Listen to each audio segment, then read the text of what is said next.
این چه جور علاقه‌ایه که داری ازش با جار و جنجال جلو همه میگی؟ این چه عشقیه که داری به خاطرش همه رو اینطوری آزار میدی؟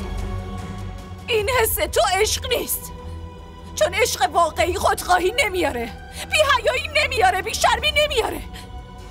تو آبروی منو جلوی همه بردی.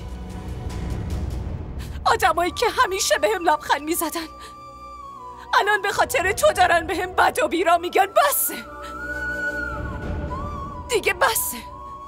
من یه همچین عشقی رو نمیخوام. نیازی به عشق بچگونه تو ندارم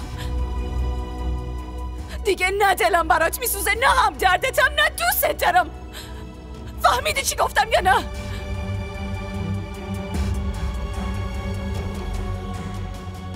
یه چیز دیگه، اگه دوست داری طلاقمو از زینال بگیری بگیر، ولی هیچ وقت مال تو نمیشم. خیال نکن هیچ وقت قرار نیست مال تو بشم. حالا شنیدی؟